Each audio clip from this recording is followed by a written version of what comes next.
So today I'm joined with two friends of mine in Bali. So first question straight away. Can you introduce yourself and tell us the story of how you guys met?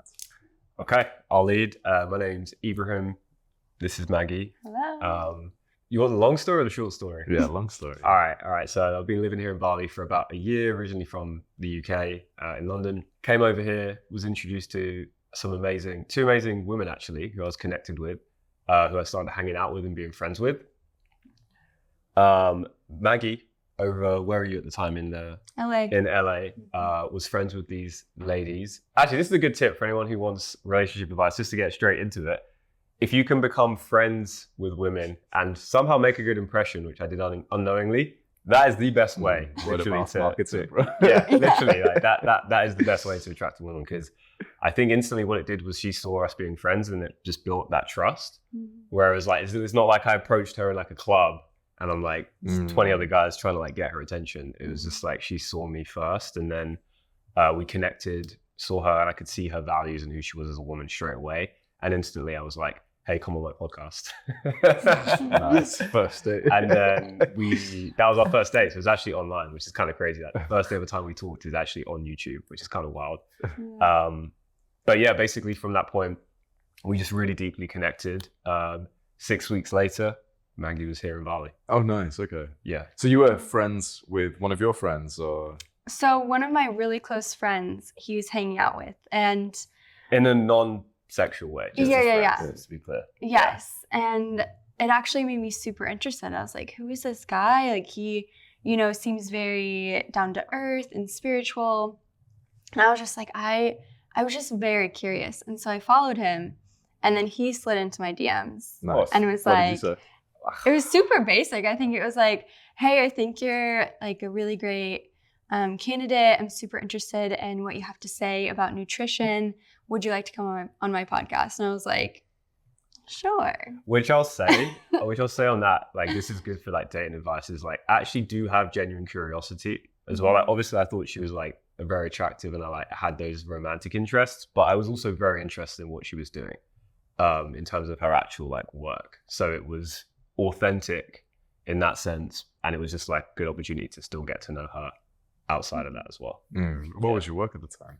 So I'm a nutrition therapy practitioner. It's a long thing to say, but so I was doing nutrition coaching, digestion, hormones for women, and I thought it was really interesting when he was like, come on my entrepreneurial podcast and talk about nutrition and digestion. I was like, okay. Maggie has the claim to fame of being the only woman on the podcast. She wants to keep it that way.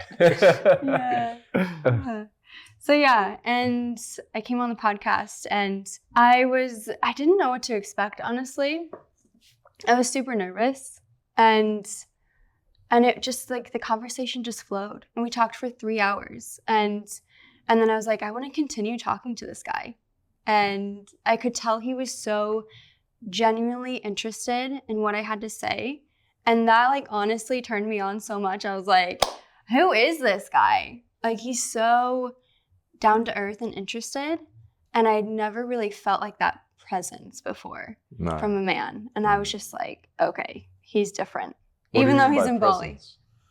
The way he just, like right now, he's like looking at me and really taking in everything I'm saying. And I can just tell he's not like looking for the next thing to say. He's just listening, like truly just seeing me. And I think a lot of men, I just never felt that before. I think they're kind of like looking for the next thing to say or like looking for advice to say. And so it was just really, really different. Yeah. Is this something that you've trained, or? Yeah, I did definitely the 12-year-old version of me who was addicted to RuneScape, and and just like couldn't even like, I'd go to fish and chip shop on a Friday with my dad. I didn't even have the confidence to talk to the guy to like order the fish and chips. Like my dad would drop me off and be like, yeah, just like here's the money, go get the fish and chips on a Friday. And I was too scared to even talk to him, like to order the food. So it definitely like wasn't natural for me. People like, it's funny because like I'm more like the business guy in some ways, but the thing most guys ask me is like, how did you like get Maggie, right? How did you attract Maggie? They're like, did you do that on purpose? Was there this master plan? And the truth is, like, in a way, yes. Even though I wasn't like intentionally like looking for her, being like, where am I going to find my woman? I did actually do a lot of the like work on myself for years leading up to that. So when we started our relationship, it was rocky at times, by the way. It wasn't like this perfect love story. Like, we went through a lot of like trials and tribulations, but I'd become the man who was capable of leading that relationship. And I think what I see in a lot of guys and even friends is that they want a more traditional masculine feminine relationship, but the reality is they're just not that man yet. And so for me, it's like, I don't see myself as that man, but I'm constantly like in the pursuit of becoming better, right? So yeah, like, it definitely wasn't how I was born or natural at all. It had to be learned. I was lucky enough to have a like dad. So he wasn't around that much because he was working, providing for the family, but that was what I saw. That was like my simple viewpoint of masculinity, was just dad working 18 hours a day, running corner shops, came to the UK with nothing from actually from Africa, but he's Indian heritage. And that was what I saw, right? So then I kind of modeled part of that and then tried to learn the other parts of masculinity in terms of, like she said, like listening, presence, because those were the things that maybe he didn't know. You might think that becoming a man worthy of a 10 out of 10 woman requires you to have it all.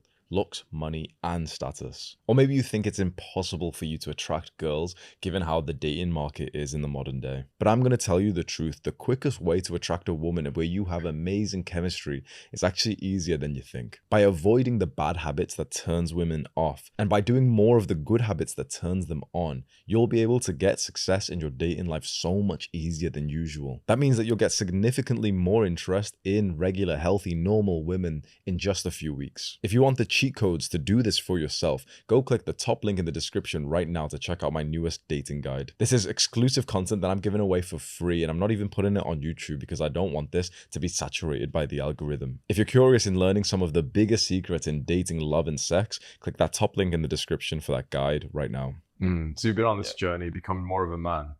It's interesting because I want to know, what are the, let's say, top 3 parts of this journey when it comes to your love life that you think has been most helpful? So I was at a conference once, and this woman speaker said, there's a group of men and women. She said, if you're a man, put your hands up. When was the last time in the last year that you felt unsafe? Not one man. Okay, I think like 1 or 2% of the audience put their hands up. A couple men. She asked the same thing to women, and everyone put their hands up, that they, like, women had felt unsafe in the last year. She then asked the same question to men. How many of you have felt unsafe in the last week? Not one man put their hand up. She asked the same question to women. 80% of women still had their hands up. And this fundamentally changed my understanding of relationship dynamics forever, because I realized, like, I walk around as a man. I can walk down the street anytime. I can, I live in London, right? There are rough parts of it. I can walk through and I feel fine, right? Just normal. Whereas for a woman, actually, like, that's not their reality of living.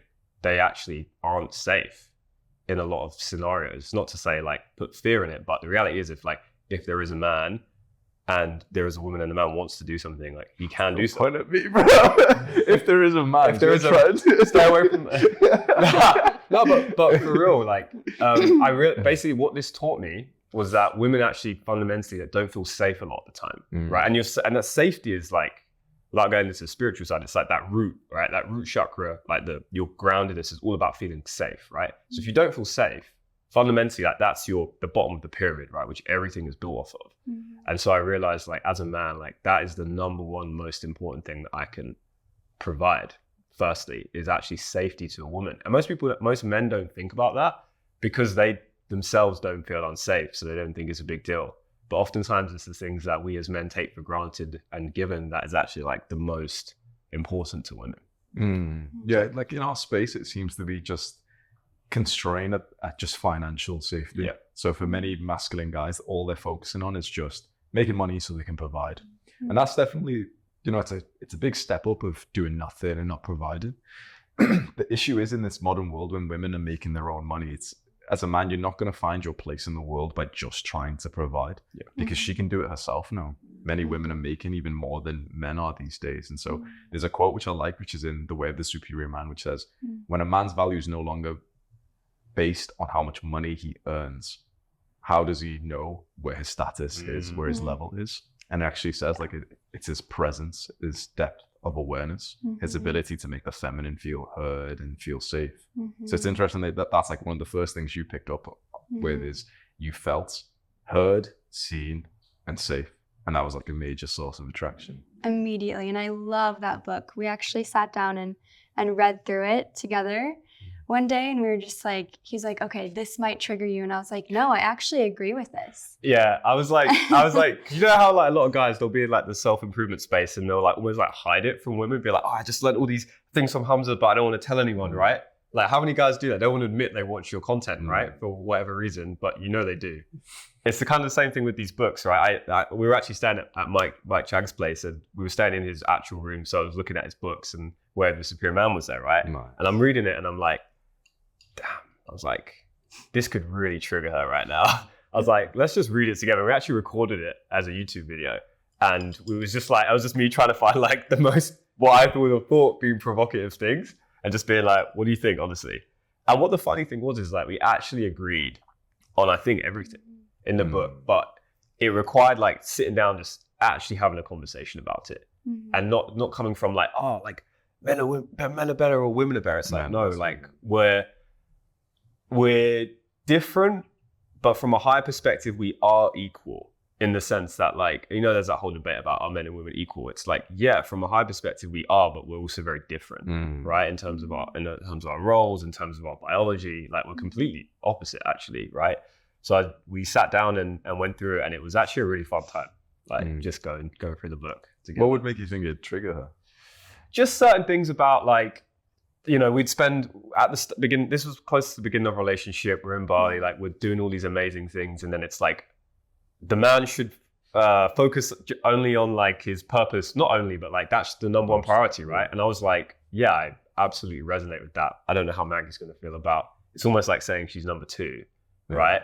No, and I was like, oh my gosh, no, it makes me so happy to see you focusing on your purpose, because otherwise I feel like if you don't have that, then you don't get to show up as like your happy and like driven and purpose-filled self in the relationship. And yeah, I was just like, no, I love that. And then I think there's another one that it was saying how women literally purposefully test men.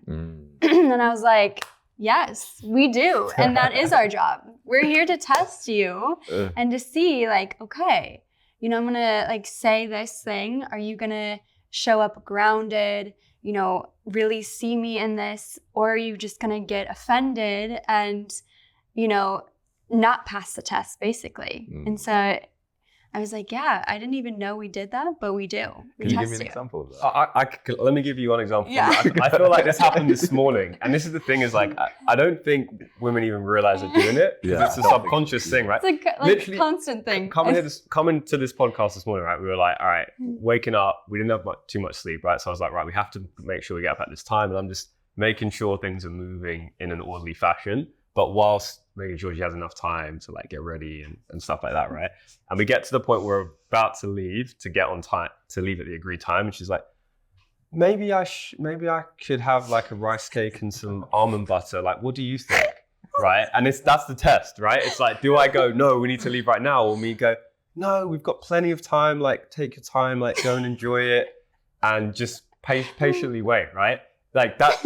Like, I didn't know there was a test, but that was yeah, dude, she didn't even realize, like, but it's like those micro things actually like because if I said, no, we need to leave right now, I'd be like, now she's upset, she's going to be hungry, you know, she's not going to be in a good mood, etc., etc., etc. So I'm like thinking like 10 steps ahead, right? It's like like relationship chess. But it's like, can seem like the most insignificant thing. And I think most guys would never even think about that as a big deal, but it starts with the little details. so true. The little things really, really do count. Is there a test that you can remember that you've done? Is there any that you've done like really purposely? You know, yes. Go on. Yeah, I would say so. Oh yeah, here's a good one. So we're going home to the US for Christmas. Better be. We're going home to the US for Christmas, but this past summer, I was at home and he was still in Bali, and he was unsure on if he wanted to come to the US. And I was like, okay, well, I'm coming to see your family. I want you to see my family, and we need to, meet each other's families. So when I was in London in September, we were having dinner with his family. And they were all like, what are you guys doing for Christmas? And I was like, I don't know what he's doing for Christmas, but I'm going home to the US. And then I was like, what are you doing, babe? And he was like, well, I'm coming home with you for Christmas. And I was like, you passed. So yeah, it's like big things, of course. Yeah, we'll test you, but also like little things I didn't even realize. But yeah, we're constantly testing you just to see like, are you going to like show up for us and like really allow us to be in our feminine flow and like voice our concerns, all things. Yeah. What does showing up look like in that situation? In the Christmas situation, it was, him saying like, yeah, of course, I'll come with you to the US. And then like us having a conversation afterwards, of like, is that what you really want? And him just continually following through on what he said. I think that's huge for women, is having a man that follows through on what he says he's going to do.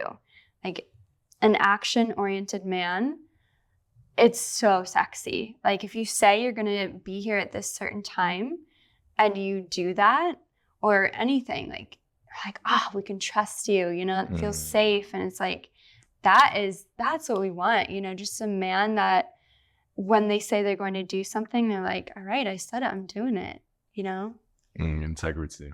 Yeah. Well, this is important for men, in relationships, but even with relationships with other men. One of the things that we judge each other off is, does he keep his word? Does he make some kind of promise or expectation, and then does he keep it? If he says he's going to meet me at the gym at this time, will he hit that workout that we've said at this time? He's mentioned this new diet that he's getting on. How is he going to follow through? It's not that we expect the guy to be, super perfect and disciplined and, the master of every skill that he tries, but rather just, is he following through on his word? So I think as men, like you'll probably get this in your entrepreneurship journey as well. It's just, you set some kind of expectation, you make a promise, and when you meet that promise, it's like your brand reputation just increases every time. So this is like in a practical, like really specific way. This is advice I've gotten, you've heard from Hamza, is like, just make a lot of promises that you can keep. Tell people like what your upload schedule is. So in one of my most recent videos, I said like, I'm going to upload every single day at 5 p.m. So it's like the amount of people now who are commenting like, oh my God, yeah, he's still here at 5. It's now not only it gives me fire for something to work towards, but it gives people trust in me that I said, okay, I'm going to do this thing. And here I am every single day doing this thing. So in a relationship, it's the guy saying, okay, we're going to go out every Saturday from now, and we're going to go out for dinner this Sunday. And it's all hyped up. It's probably cute. You've got it in your mind through the week. And when he shows up for that, it's like, oh yeah, he is trustable. He is reliable. And the opposite of that, guy says, we're going to go on a date this Sunday. And I said, oh no, sorry. Like, something's come up. And as much as he could have any good reason, I'm sure that from the woman's perspective, it still hurts nonetheless. And it still loses some form of trust, even if the world's collapsing. It's just because it'd be awesome, I believe, like in the feminine's perspective, that the man makes the world align to whatever he has said he's going to do. Absolutely. Yeah. I will say as well, like, just being real, like in a relationship, nothing's perfect, right? So while these are like the ideals, there are going to be times when you do fall short. And I think like in those times, it's like, how do you then navigate that situation? How do you, like, if one of you doesn't come through or show up for the other person, it's like, okay, instead of just like sweeping it under the rug and just like becoming resentful or just like moving on from it, like actually talk about it. And that's part of what we do. Like, when something does happen where our plans change or something misaligns, it's like, okay, hey, this happened. Here's why. Like, how do you feel about that? Do you understand that? And then ultimately, like, always coming back to love, right? At the end of the day. So while it is important to have these standards, like if they get dropped from time to time, it's also okay. like as long as you like handle it in the correct way, which is that. Mm. Yeah, What do you- definitely. What do you feel like most about each other? Mm. For me, it's just like she's just so kind and loving, you know. She's just the most loving person I've ever met. She's got such a true, pure heart, and honestly, like her innocence as well is like one of the things I found most sexy about her. It's just like she's just like the most.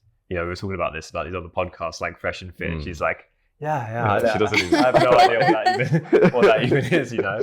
And to me, it's like super attractive as a man. It was like even like the first time, like last Christmas, like we went to like a nice 5-star hotel. I think you said it was like the first time she'd been in a 5-star hotel, right? And it's just like being able to like show her that for the first time is just like such an amazing feeling, you know. Of course, but you want to be the leader as the man, and you want to bring her into the world. And so when she hasn't had certain experiences before you, it makes you feel very special and gives you more of a reason to like serve her and to show her everything that you worked hard for. 100%. Absolutely. Yeah. I would just say like there's so many things that I like and love about you. But I would say like first and foremost, it's how you are truly just the embodiment of what you teach. And like you're also like, I feel like we're mirrors. You're also so pure and loving and willing to help anyone. And yeah, I could just tell from the beginning, like you were just so pure-hearted and like with good intentions. And yeah, you just always hold so much space for me and for other people and for the ones you love. And yeah, you have like vision and you're driven.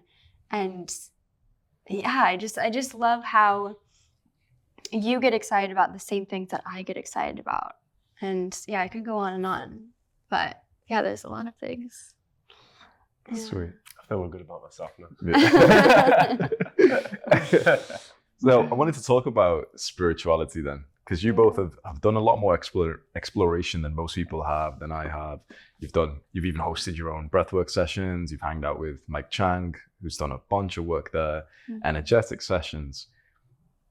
What do you think, or how do you think pursuing spirituality has affected your love life? That's a really good question. For me, at least in my own journey before we came together, the gateway into spirituality ultimately came from suffering. So from like not having the life that I thought would bring me happiness, of making the 10K a month and being able to travel and having the penthouse and whatever, realizing at an earlier age that wasn't what equaled happiness. It just made me look up, essentially. And for some people, that's religion. For some people, that's spirituality. For some people, that's the universe, higher power, whatever you want to call it. For me, at that time, it was spirituality. And basically what it does, like the tattoo I have on me, it says like IS equals ER, which means internal state equals external reality, right? Which basically means like as within is without, right? I think everything that we create in the world everything starts with an idea, right? Like all of this stuff, like your laptop, all of these cameras, these lights, these sofas, were a thought in someone's head at some point before it was created, right? And so in the same way, like as we're creating our lives, it always starts from within. So it's like if you have a self-destructive life where we have like negative patterns, or we go drinking, or like that all started internally first. It didn't just happen from nowhere, right? So basically just the journey of going inward, understanding yourself. And to me, it's like basically coming to the realization that we're just like, we are just consciousness, we are just energy, and realize being able to sort of detach from self. It to me is like the journey of spirituality, right? Realizing that we are like a spirit in some way. I think it's super healthy to have an ego as well, but for me, it's like you have to realize that you're not like just you know, you and the things that you create. You're so much more than that. And to me, that's what actually like led to real just like peace in life. And my whole thing is like, I think as men, at least, I can speak for men, we really just want peace in our life. We want like peace, and we want love, and really like we've been pretty much happy with those things. So all of that stuff doesn't matter how much you create or how much money you have or any of that. Like you can just give yourself that right now. And so for me, it was like realizing that just brought me a lot more. That's how I'm able to be present with people, right? It's because I'm actually present. I'm not like in my head thinking like, what does this person think of me, or how am I going to be perceived or whatever. I'm just here right now, right? I'm fully here. So that's how the spiritual journey helped me. There's a bunch of other directions we could go, but that's probably one of the most important I'd like things. to dive in, especially on presence, because Mhm. that's a huge part. That's what we've learned in The Way of the Superior Man. Presence is like the number one thing a man can bring into the relationship. It's what you've said. Mhm. How have you become more present? Starts inward, right? So originally for me, it was meditation. So just spending I would spend like 3 hours a day going like literally just being in meditation. Yeah. Wow. And like you could say that's extreme, right? But I think there's different phases for different parts of life. What form of meditation was that? It was working with a guy called Joe Dispenza. I don't know if you've Nice, heard of him. yeah. It's basically just like you're going inward and you're just continuously like detaching from yourself, just getting to a place of just space where you're just everything's silent, right? And there's just no thoughts. There's nothing. It's just an empty void, and that's very scary for a lot of people. There was a study done where they asked men, would you rather sit in a room alone by yourself for 10 minutes or be electrocuted? And more men said they'd rather be electrocuted than just to sit alone for 10 minutes. So that shows how scared we are of ourselves, right? How much how much that we're actually suffering all the time, like internally, right? You suffer when you go to the gym. You suffer when you wake up and you have anxious thoughts. You suffer when you have to get to the next level in your business. Like it is suffering if you look at it that way. I think that's a good thing though, because through that suffering is like how we become greater, right? Like you suffer in the gym, it's hard, you tear yourself down and you come back stronger. In exactly the same way, that's how I look at spirituality, right? If I can be with those difficult thoughts, right? The ones I wouldn't even want to say out loud. Like I don't think I'm enough. I don't love myself. I don't think I'm worthy. All these things. If I can say those things out loud and allow myself to sit with them and realize I'm still fine, still okay, that then creates presence because now I'm not in my head, right? I'm actually just in my natural state. Like presence is our natural state. There's no like getting to it. That's who we are. It's just removing all of the like external distractions, all of the social media, all of the thoughts, all of that stuff, getting past all of that, and then you're just moving through these murky waters where now it's just peace, right? It's just quiet. And everyone's had those moments, right? If you're like sitting by the beach and there's just this beautiful sunset, or you're in nature and it's just like so peaceful and calm, it's like it can be like that inside all the time, right? We can just choose to be like that through going on that spiritual journey. Just step by step, what does this meditation session look like?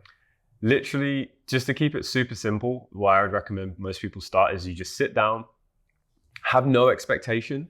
So whatever you've heard about meditation, it should be like this, should just release all of the expectation. Just sit there and just start breathing in and out through your nose and just focus on your breath.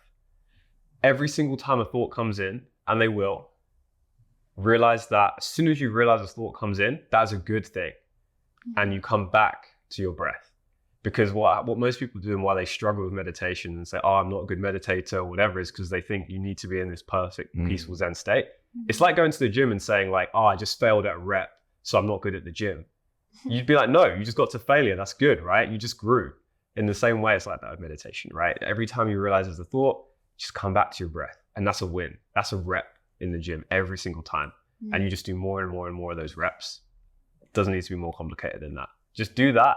Start with 60 seconds, build your way up to, if you want to be crazy like me, try it for 3 hours after a few lots, right? But a couple of minutes is still going to get you a long way. Just do that. That's one action. Very nice. Yeah. So when I first started meditating in 2020, I was trying to figure out the concept for myself, and also just started my YouTube channel, so I wanted to teach it online.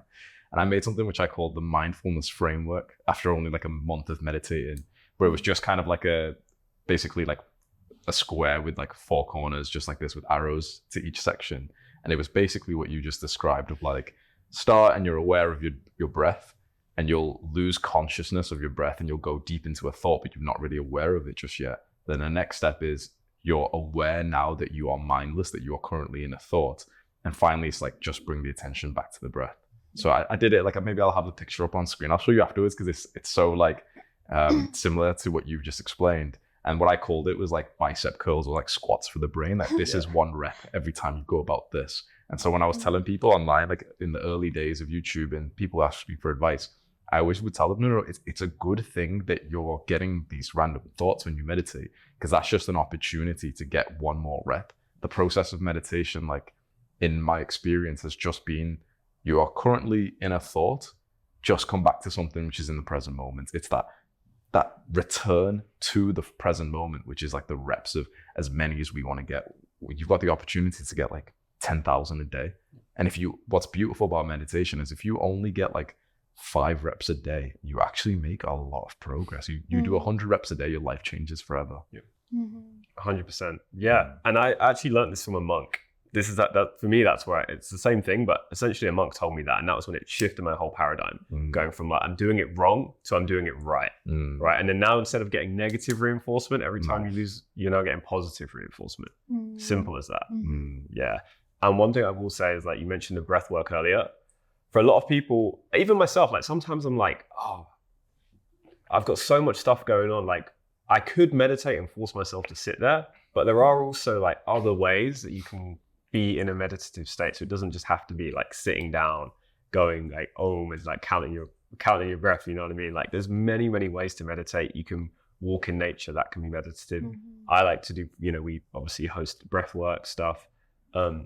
For a lot of men, I've found, just through coaching men, breath work can actually be really powerful as well. Like I'd recommend just like go to YouTube, type in like 10-minute breath work and just try that, because what it does is, with that element of work, it forces you to get more into the present, right? Because you're now like actually having to do something, aka the breathing, which then just does like help you to get more focused, more present, more quickly.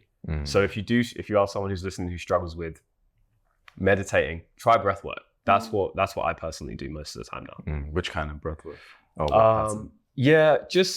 We do, like, we're trained in something called holotropic breath work, which is basically like, how would you describe it?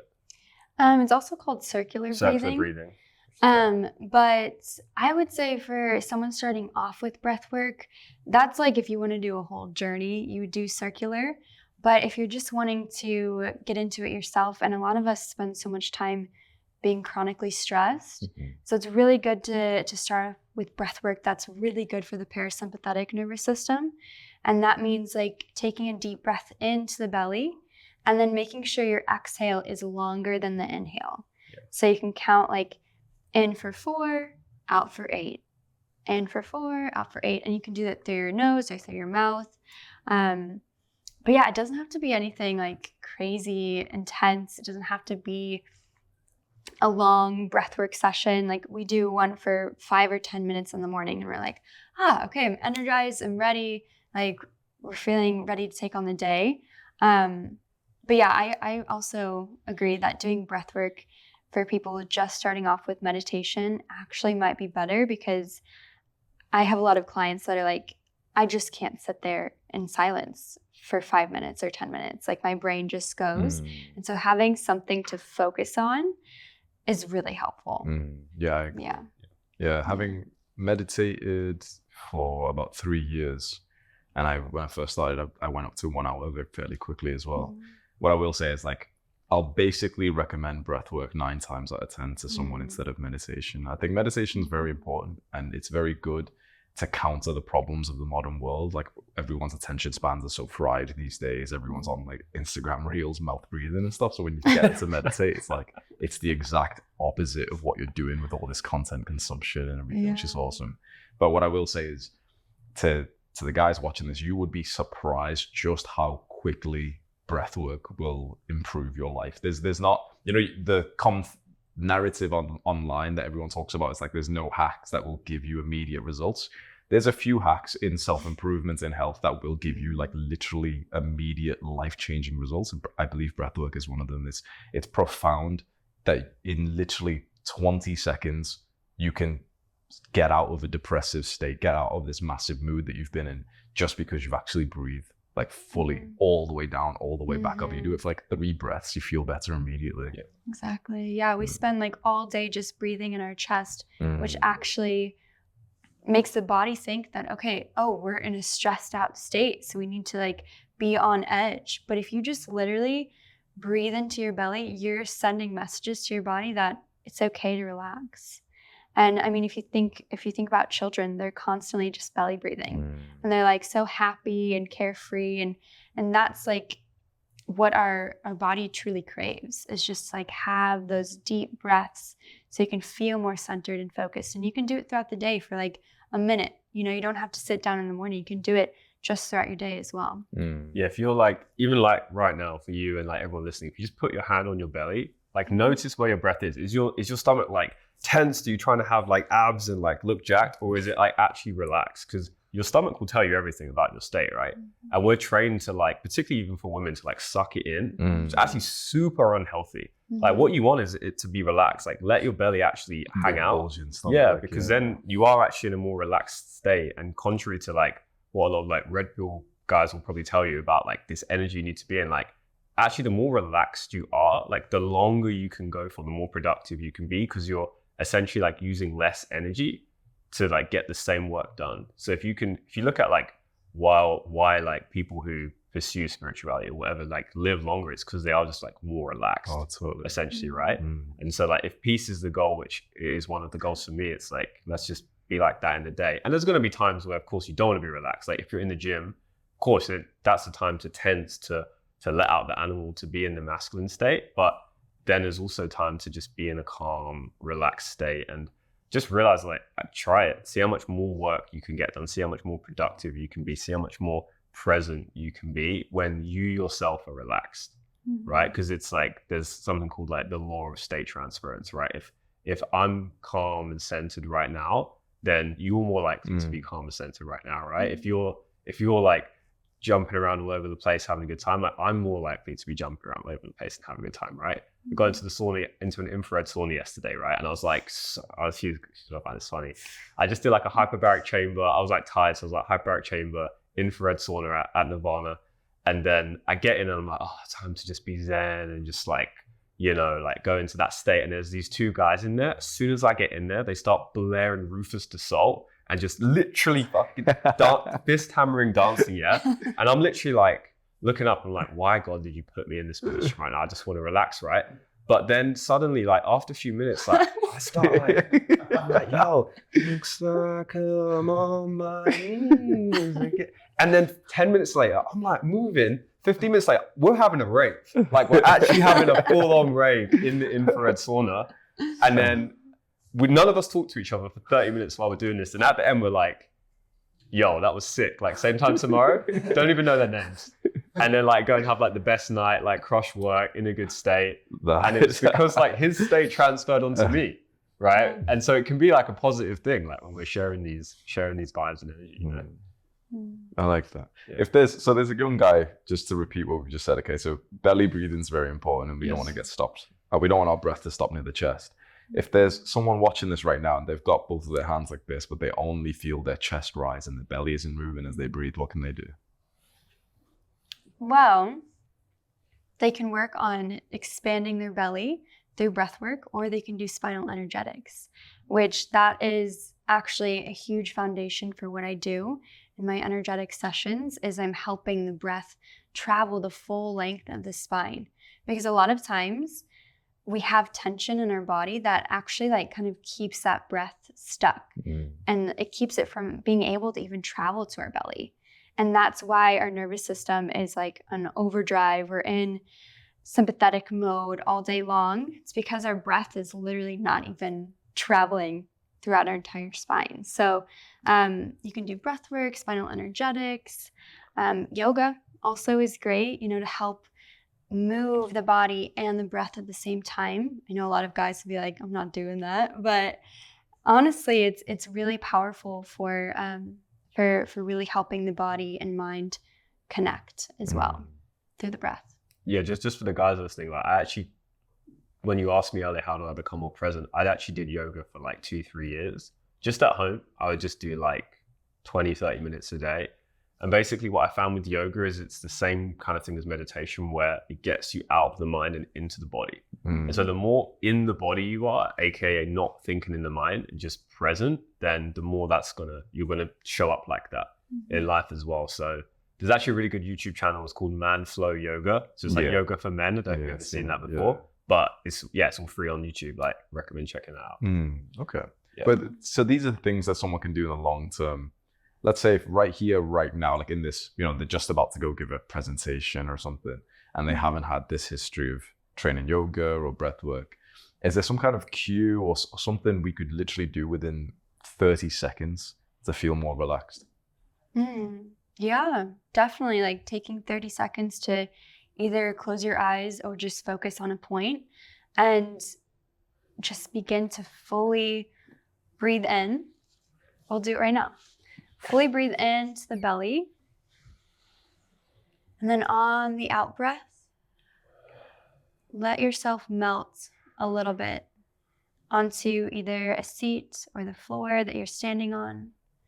And just continue to do that for at least 10 reps, breathing into the belly, expanding the belly like a balloon, and then breathing out fully and melting a little bit more and seeing, where am I holding tension in the body? A lot of us hold it in our neck, our shoulders, our jaw, our hips. So as you're breathing into the belly, imagine that tension is melting away. You do that for at least 5 more breaths, and your entire day is shifted. Nice. Well, I like what you said, okay, we hold tension in different parts of the body. This is something I feel like you guys in this kind of industry pick up on a lot more than us like normal people. Like the more I speak to like, people who have like gotten into spirituality, breath work, yoga, the more often I'm hearing stuff of like, oh yeah, Hamza, you've got tightness around your jaw here, or your stomach's clenched up. If you speak to like some random guy you meet in the gym, he'll never speak to you in that way. But not even because it's kind of socially abnormal to, oh bro, you flex your stomach, bro. It's okay.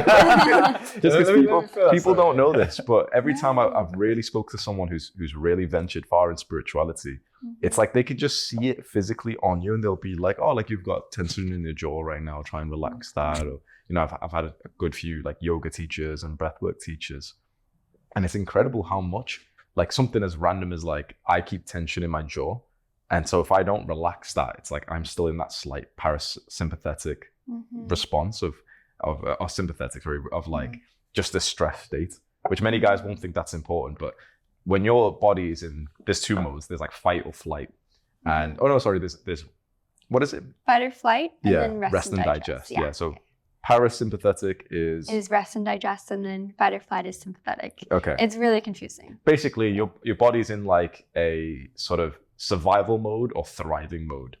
And when it's in the thriving mode, it's like it's really relaxed. That's when you're producing more testosterone.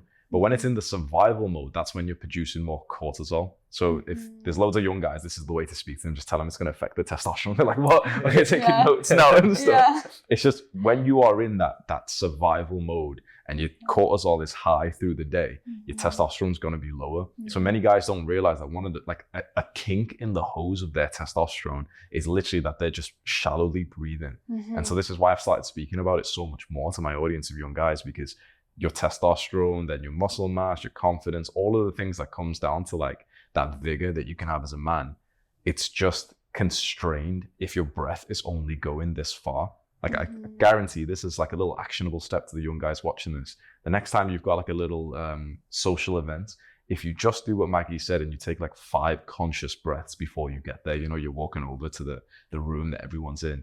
If you take 5 conscious and full breaths and push it as low as possible, guarantee that little social event will be one of those where you actually perform really well. You're really social. You're like you've got like quite a lot of attention. You're telling a good story. You've made people laugh. And I guarantee those days where you forget to do that and you walk into the social event, like, without remembering to breathe properly, it'll be one of those where you feel like quite reserved and the attention's not on you and you're in the backdrop and one of your friends makes a joke about you or something. It's such a big difference. It's, in the way the Superior Man, he says this as well, like there's some men who when they walk into a room, they just cultivate the attention onto them straight away. And he said what it is that relaxed front of the body. When a guy comes in proper tight, intense, it's just not really good energy to be around. Yeah. Like you said, you know, the state spreads of one person to the next. And what I found is like some people have that kind of constrained breath. I'm picking up on it more where like, I don't want to be next to them because it doesn't feel very good. Like you speak about this a lot in the social things that we've had. You've spoke about like people's energy. Some person's got a really good energy. Is this like a part of it? Like if you can see someone with a constrained breath, it's like, it doesn't feel good to be around for some reason. Yeah, and I don't like to necessarily label energy as good or bad, but it's kind of like, is it inviting or repulsive? That's a good Repulsive. That's a worse little than intense, but a little intense, I don't but- like those people. A little repulsive. No, I mean, if someone walks into a room and they are very tense and uptight, a lot of times they're in their mind. And so all of their energy is kind of like being pulled into themselves. But when someone walks into the room and they're dropped into their body, they're dropped into their breath, they're confident, their energy actually is like, it's more inviting. It's magnetic because they're not in this like protective state where they're, you know, sending off these energetic vibes that are like, I'm scared. You know, people don't necessarily want to be around that, like subconsciously. And so if you can walk into a room where you're just dropped into the body and breath, people notice. And it might not be that they notice that, oh, you're breathing with your belly. It's that they notice like, oh, I feel this like intuitive feeling that I want to talk to them because they seem to know something that I don't. And it's just this like underlying like magnetism, I feel like, with your energy and with your state that you're in. And it kind of also goes with manifestation, right? Like if you're sending out these like vibes of like, I'm in fear, scarcity, like not breathing and all these things, then you're going to be pushing things away from you. Maybe pushing other people away from you. But if you are, you know, feeling very centered yourself, then it's like things just sort of kind of flow. Yeah. I know a lot of guys don't believe a lot into like manifestation and this sort of like spiritual woo stuff. But being quite new and stepping into this myself, coming from that sort of masculine, no bullshit, here's the top 7 tips that you need. I will say it is absolutely true. It's you can 100%. It's like what you've just said. You can tell when someone is in presence. And when someone is in presence and their breath is constrained, that means they're thinking. And in general, most of the thoughts that we think are usually negative. There's not many people who will come into a social event and they'll be mindless thinking, but thinking good thoughts about everyone there. In general, you'll be thinking negative thoughts. You'll be sat next to your friends and next to your family, literally shit talking them in your own mind, wondering why you're not actually leveling up your relationship with them, because people can tell. When you walk into a social situation and you said something bad about like a friend of yours, people can tell that you've kind of said that. It comes off across in your body. The way I'd explain this to the sort of audience that I have is many of us understand the importance of body language. Like those videos get a lot of views. And you've probably heard the statistics that like 93% of communication is non-verbal, meaning it's a lot of it is the body language. It's not the words that we use, because the words that we use, we haven't been using words in language for a long time. Most of our communication is just through our bodies because that's ancient. That's like back to the caveman days. And so we pick up on that. So if you imagine right now of how like just the slight breath tells a whole novel about someone. They don't need to say anything, but if you just sense subconsciously that someone's not breathing next to you, you know for a fact things about them which won't even process in your mind, but you just won't like someone for some reason. And the words they've said, if we transcribed it and showed you as text, the words someone might have said to you is all positive, but for some reason you don't like someone, and that is literally 4 billion years of evolution of your ancestors, of every person in your bloodline saying there's something wrong with this one. He's got some like malintentions in his mind. Now imagine the people are thinking this thing about you because you're literally just not breathing fully. So imagine the relationships you miss out on. Like if on that day where you guys first met in person, and you were in one of these moods where, you know, you were just like not breathing fully, you had like a bad morning or something, and you ended up thinking something negative about her, you could have lost an entire beautiful relationship from one random thought that pops into your mind every second, just because you didn't breathe properly. So it's insane of like how much love and opportunity and of your social life you can miss out on when you don't even breathe. This is why, like, every video I've been making recently, I've been saying, like, number 1, breathe properly. Like, top 7 ways to get girls. Number 1, breathe properly. Like, building muscle. Number 1, breathe properly. Like, It's not that bad. Yeah. And breath doesn't lie. Energy doesn't lie. What's the first thing we do when we're born, right? We're taking a breath, Inhale, yeah. right? We're literally like, we're in shock, we're crying, whatever, but the first thing we do is breathe, right? That is our life force, right? It all starts with a breath. What are we doing all day, whether we're conscious or not, right? If we're awake, we're breathing. If we're asleep, we're breathing. And it's just like, we don't even get taught how to breathe in the Western world. You go to a lot of Eastern countries, they teach you literally how to breathe. They'll teach you that at, like, from a very young age.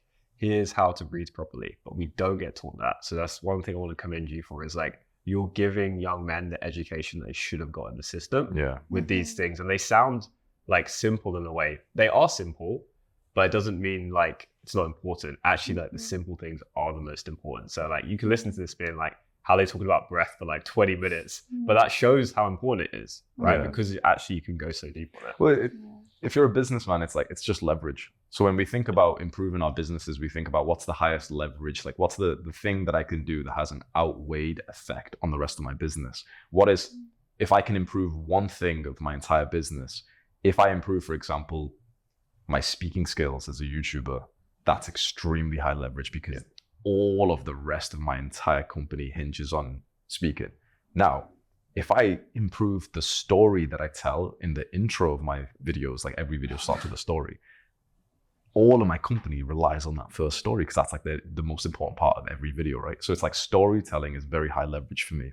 So what is like the super high leverage thing where basically a lot of your life relies on? Well, you breathe like 80,000 times a day. So if you improve your breath and make it like 5% stronger, you would expect, like, since that's the constraint of your life, the rest of your life will improve by 5%. For a lot of these guys focusing on like real world things, they want to make more money and they're trying to quickly figure out like, what's the best business model? It's like, bro, you don't even breathe properly. Like, your brain doesn't even work. It's these things that you'll be so surprised that, like, I said this just recently, like, if you're not making solid 5-10K a month, it's more of these things than the actual business model. Like, making 10K a month, 100K a month, 100K a year as an entrepreneur, you probably know this yourself. It's like, you don't even have to be a good entrepreneur for that. There's guys who honestly are just stupid, like unintelligent people, and they're making 10K a month these days, because it's not about the business model. It's not about being like a professional businessman or anything like that. It's like, can you just sit down and do some work and stay focused? Are you checking your phone every like 2 minutes or something? Can you just do the work that's required? And many guys are still on this first step or step 0 because they can't do the work, because they're in this chronic state of stress 24/7 and their body's not even working. It's not sleeping right because of that, anxiousness, stress. It's such so important things, especially with like your work, because you do a lot of this energetics breath work, and you guys have hosted these sessions here in Bali as well. It's very important work to be teaching. And it translates to everything. Like, for the guys, like, number one problem, the guys I coach are maybe a little bit older, maybe, but I think it's all the same thing, right? What is it? It's being able to focus, shiny object syndrome, right? Oh, should I be doing this thing? Should I be doing that business model? And it's like, okay, why do you have that distraction in the first place, right? It's because of like what's going on internally inside of you, right? I was sitting there with my team yesterday, and I was like, you realize we're in the top 1% of agencies, not because of like our skill set, but the fact that we can just sit here and just get work done.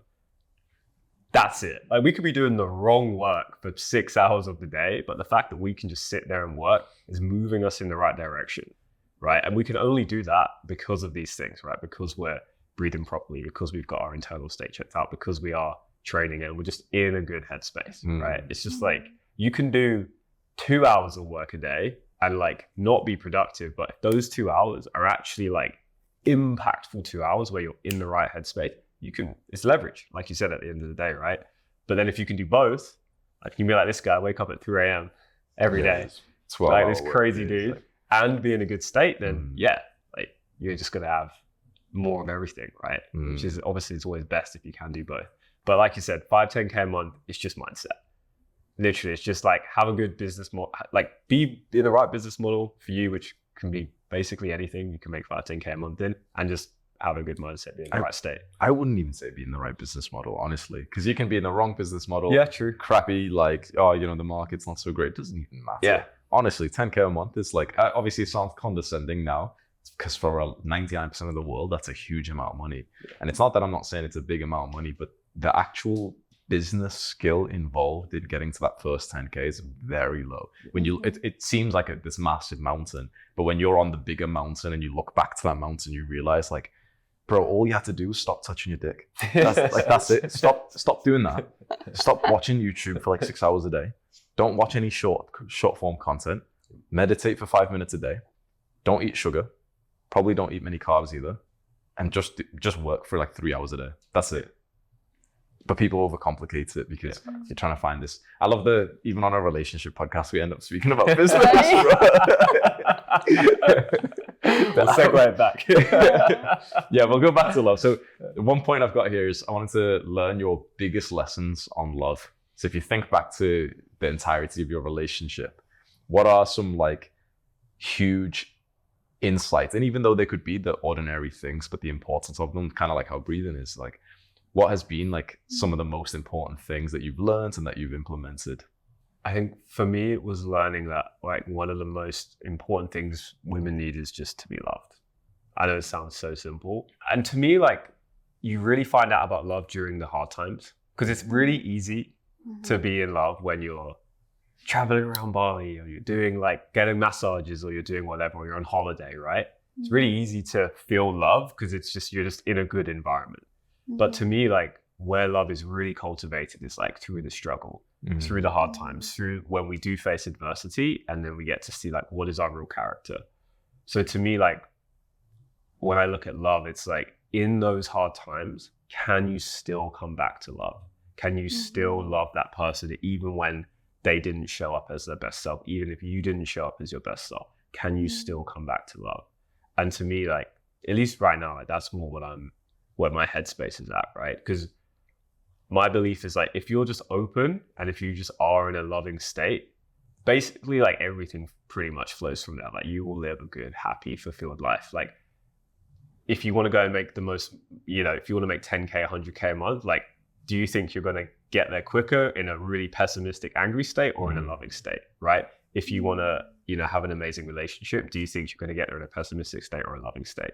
So to me, it's just like every opportunity, when something happens, it's like, can I just come back to love, right? Like that example of the sauna yesterday, like I was originally annoyed for the first few seconds, not saying I'm in that state all the time, but then I was like, actually, no, it's a good vibe. And then you feel it, right? And then that's it. That's what I mean. Coming back, right?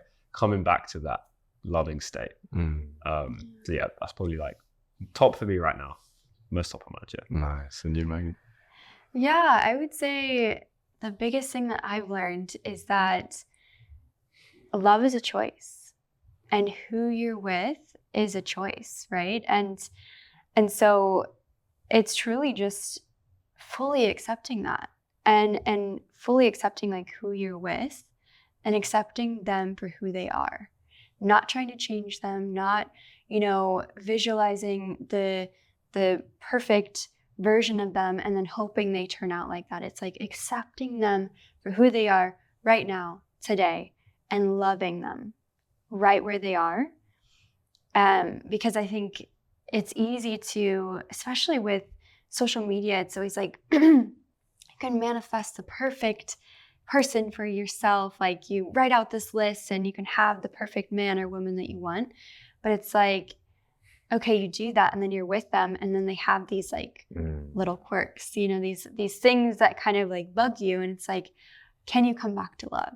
And can you just love the person that you're with unconditionally?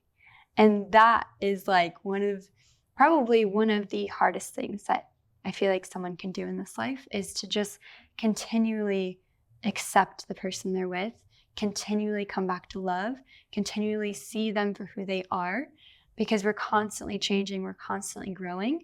And so just seeing them as a new person every single day Mm. and being open to who they are right now and not based on who they were yesterday or when you first met them and loving them for who they are today. Yeah. So this is why, like, I sometimes say, like, women are the more intelligent species, and every guy's like, "What are you talking about? What are you talking about?" It's because of stuff like that, right? At least in terms of emotional intelligence, like that is just the truth, right? It's a choice, you know. Mhm. Like, we can be in a relationship, and it's like, okay, yeah, we could have in theory like lots of options of who we could be with, right? But every single day we're choosing to be with one another. And like our relationship values are like more on the traditional end. And if you look back at like our parents or our grandparents, like they didn't have all these options. They didn't have social media. It was just like, we're together, we're committed, we're going to figure it out. Do you know what I mean? And like, yeah, okay, do they have the most perfect relationship? Heck no, right? It was hard, but there is like beauty in that, in just choosing to commit. And one thing I will say is like, there was a pivotal point in our relationship where at the beginning it was just like so much newness, adventure, and fun, and it was just like anyone in that situation would be having a great time, right? It's not hard. But then there was a point where we were like, okay, like rubber's hitting the road, like we've now got our visions for life, like we know the life we want to build. And we just made a conscious choice to commit to each other and go on that path together. So for example, if I'm working 12, 14 hours a day, obviously we're not together as much, right? But she knows that is for us. What I'm building. So now we're not like moving apart. Everything we're doing, even if we're physically apart, is for that future together. And so it's like we're on the same team, right? Like all the decisions we make, even if they're individual, are still moving us towards that common goal.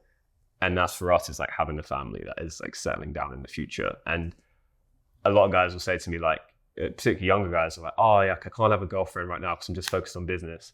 I'm like, that might be true in your case, but you'll get to a certain point in life when you realize like having a relationship is actually the thing that enables you to focus more on business, because you have like Maggie, like supports me like mentally, emotionally, spiritually, like physically. Like she's such an amazing supporter. She helps me to thrive, show up better. Like I wouldn't be the man I am right now without her, and I'm not ashamed to say that at all. It makes me proud because of who she is and who she's able to make me.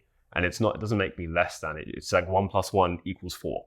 You know what I mean? It's not like minus, it's addition. So, yeah. Does that get hard? So from the woman's perspective, he's grinding away, he's doing, you know, a season of these 10-hour work days, 14-hour work days. How does that feel from your perspective?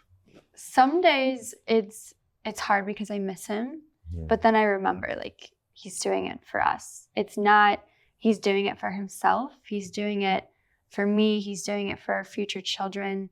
And then I'm like, oh my gosh, I'm so grateful. I'm so proud of him. And like, I'll have moments, you know, like throwing myself a pity party, but then I remember, no, like it's so much bigger than that. And so then it just like inspires me to work even harder at what I love. And then inspires me to support him and to show up for him, because I know how much work and effort he's putting in.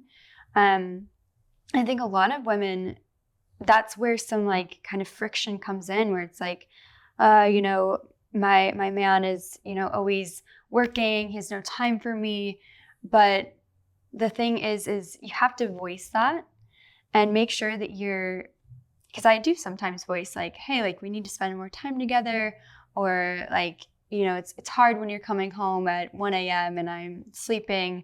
Like I'm not saying that I'm not always, you know, I'm always happy and excited about it, but I'm always coming back to, okay, like how can we work through this? How can I share how I'm feeling?